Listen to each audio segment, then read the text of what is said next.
ذرائع کا یہ دعویٰ ہے کہ ہینڈلرز کی جانب سے بھی یہ انہیں کہا گیا، کل بھی میں نے اس کے اوپر ٹویٹ کیا تھا کہ مافیا کو یہ کہا گیا کہ آپ عمران خان کے مقابلے میں مکمل طور پر ناکام ہو چکے ہیں، آپ کی سیاسی مقبولیت نہ ہونے کے مترادف ہے،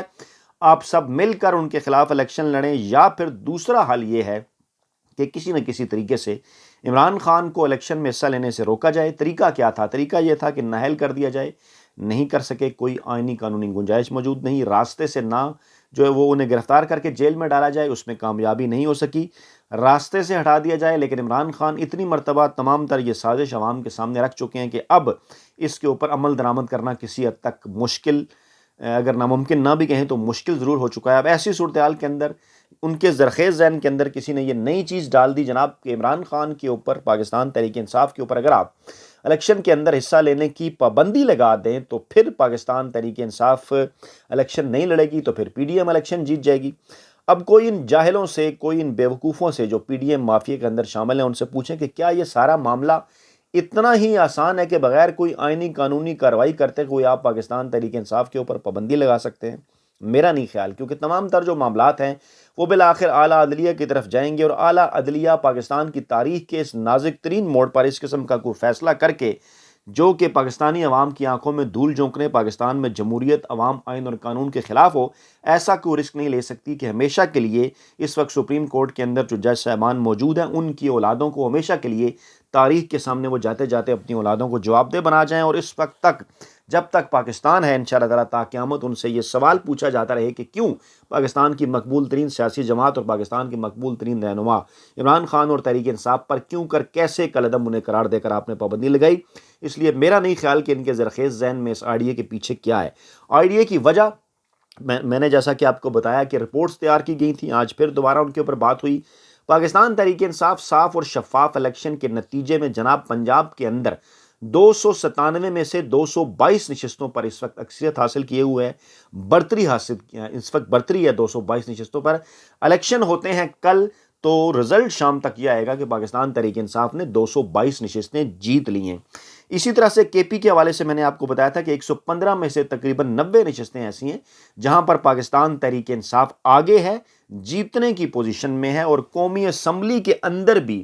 ان نشستوں کی تعداد 200 سے زائد ہے۔ 266 حلقوں میں سے 200 سے زائد ہے ان کی تعداد جہاں پر جناب پاکستان تحریک انصاف اکثریت لیے ہوئے ہے، اکثریت حاصل کیے ہوئے ہے۔ اب ایسی صورتحال کے اندر یہی ان کے پاس ہے ایک راستہ کہ کسی نہ کسی طریقے سے جناب عمران خان کو الیکشن لڑنے سے روکا جائے، چاہے پاکستان تحریک انصاف کو کالعدم قرار دیا جائے، چاہے کوئی اور راستہ نکالا جائے، لیکن عمران خان سے ان کا جو مقابلہ ہے وہ نہ ہو۔ اب اس سارے معاملے کا مقصد جناب صرف اور صرف یہ ہے، اور اسی مقصد کے اوپر عمل کرنے کے لیے یہ جو ساری کارروائی ہے یہ شروع کرنے کا ارادہ ظاہر کیا گیا، اور 22 مارچ پاکستان کی سیاسی، آئینی، قانونی تاریخ میں ایک اہم ترین دن جو ہے وہ ثابت ہونے جا رہا ہے۔ اگر اس دن پاکستان کی اس لولی لنگڑی پارلیمنٹ نے یا جوائنٹ سیشن کے اندر اس قسم کی کوئی قرارداد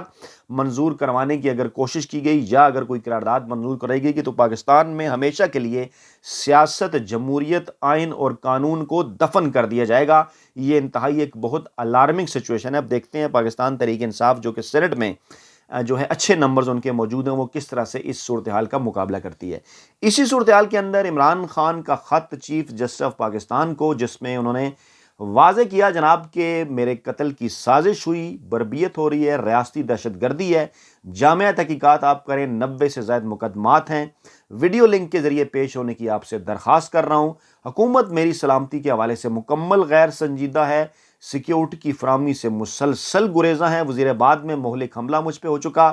کس طرح سے میں اس میں بچا آپ کے سامنے ہے۔ جو مجھ پر قاتلانہ حملہ کرنے والا تھا اس کو کیا سہولتیں دی جا رہی ہیں، میرے ساتھ کیا کیا جا رہا ہے، میرے موقف کی حساسیت اور سنجیدگی کو سمجھا جائے، اور عدالتی کمپلیکس میں میری حاضری کے موقع پر تمام راستوں کو کنٹینر لگا کر جس طرح سے بلاک کیا گیا، جس طرح سے میری عدم پیشی کے حالات پیدا کرنے کی کوشش کی گئی، وہ آپ کے سامنے ہے تاکہ لوگوں کو اشتعال آئے۔ پولیس اور رینجرز نے کارکنان اور قائدین پر آنسو گیس اور لاٹھیوں کا بے دریغ استعمال کیا،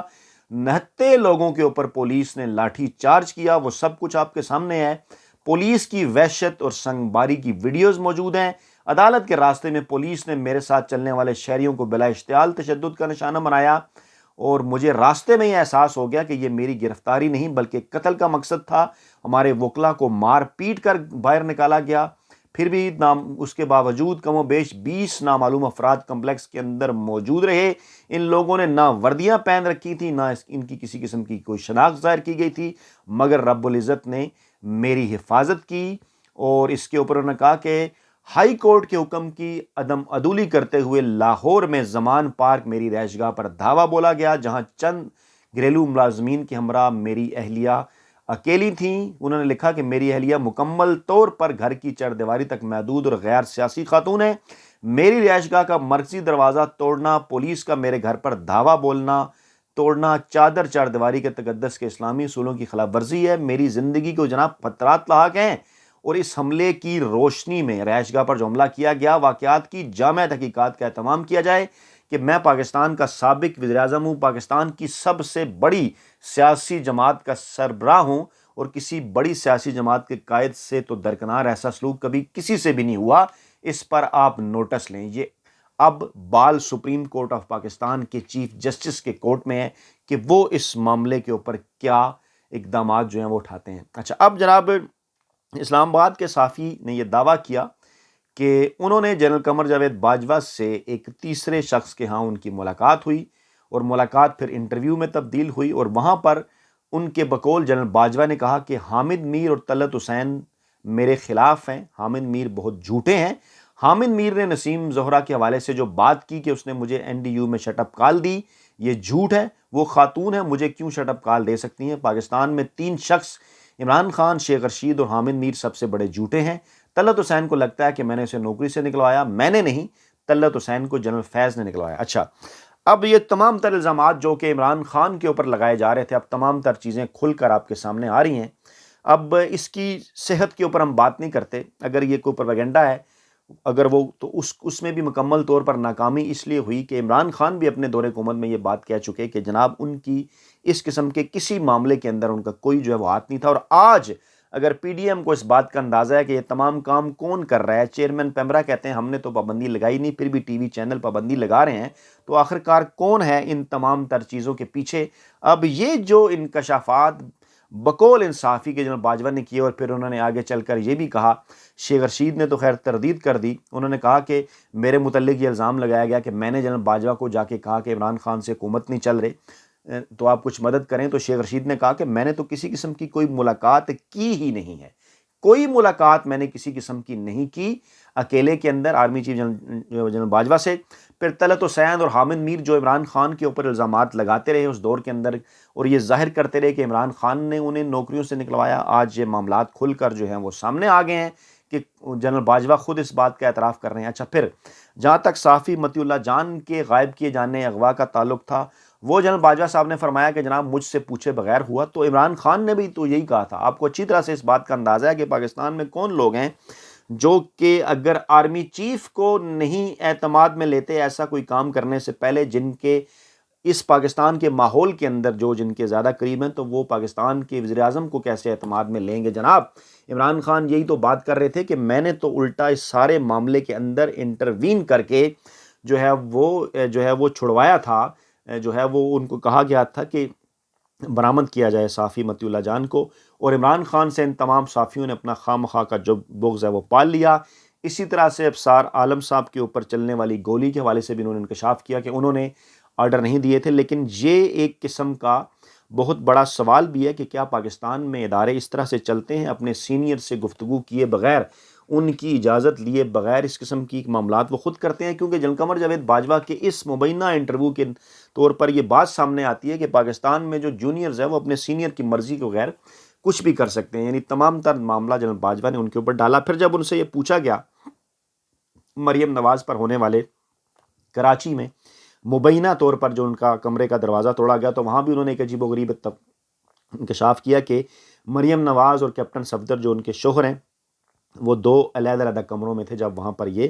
معاملہ پیش آیا۔ پھر انہوں نے یہ بھی کہا کہ یہ معاملہ بھی ہمارے اختیار میں نہیں تھا، قائد اعظم کے مزار پر جب نعرے لگائے گئے عجیب و غریب کیپٹن صفدر کی جانب سے، تو جوان جو تھے وہ ذرا غصے میں تھے اور لوکل سطح کے اوپر ان کے درمیان یہ طے پایا کہ جناب اس حوالے سے کارروائی ہوگی، اور بعد میں ہم نے لوکل سطح پہ وہاں پر جو ہے وہ تبدیلی کر دی تھی۔ خیر، یہ جو سارا انٹرویو تھا، مقصد اس کا کیا تھا؟ مقصد اس کا شاید یہ تھا کہ تمام تر چیزیں کسی نہ کسی طریقے سے عمران خان کے اوپر ڈالی جائیں۔ عمران خان کے بکس میں مبتلا صحافی اس قسم کی کوشش کرتے رہتے ہیں، لیکن ہر مرتبہ کوئی نہ کوئی چیز ایسی سامنے آ جاتی ہے کہ جن میں سے عمران خان تو صاف نکل کر سرخرو ہو کر سامنے آتے ہیں، یہ خود ان تمام تر معاملات کے اندر جو ہیں برے طریقے سے پھنس جاتے ہیں۔ اور اب اس موجودہ حالات کے اندر مجھے یہ نظر آ رہا ہے کہ پاکستان تحریک انصاف کو، میری یہ رائے ہے، آپ اس سے اختلاف بھی کر سکتے ہیں، لیکن اس وقت جو ماحول ہے، میں بار بار ایک بات کہتا ہوں، قطن میں آپ کو بار بار کہہ رہا ہوں کہ ڈٹ کے کھڑا ہے کپتان، آپ نے بھی نہیں گھبرانا، انشاءاللہ حق اور سچ کی جیت ہوگی۔ لیکن معاملات مذاکرات کے ذریعے ہی دنیا جہان میں حل ہوتے ہیں، بات چیت کے دروازے کھولنے پڑتے ہیں۔ میں قطن یہ نہیں کہہ رہا کہ پاکستان تحریک انصاف اپنے موقف سے پیچھے ہٹے۔ آج ٹی وی چینلز کی سکرین کے اوپر قمر زمان کائرہ اور احسن اقبال نے بھی اس قسم کی باتیں کی کہ وہ مذاکرات چاہتے ہیں، لیکن رویہ جو ہے وہ تحریک انصاف کی جانب سے بھی شو کیا جائے۔ اب بھیک مانگنا وہ شروع ہو گئے ہیں مذاکرات کی، کیونکہ ان کے پاس اس کے علاوہ کوئی حل نہیں ہے۔ تو میری ذاتی رائے کے اندر شاہ محمود قریشی، اسد کیسر، دیگر اس قسم کے جو لوگ ہیں، پرویز خٹک، ان کے ذریعے اس سطح کے اوپر پہلے بھی بات ہو چکی ہے، اب بھی بات ہونی چاہیے، اور مذاکرات کی جو کھڑکیاں ہیں وہ ضرور جو ہے وہ کھلنی چاہیے، لیکن اپنے اس موقع پر قائم رہتے ہوئے کہ پنجاب اور خیبر پختونخوا کے جو انتخابات ہیں وہ اپنے وقت پر ہوں گے۔ اپنا بہت خیال رکھیے گا، دعاؤں میں یاد رکھیے گا۔ نئی ویڈیو کے ساتھ جلد حاضر ہوں گے، اللہ نے کے بعد۔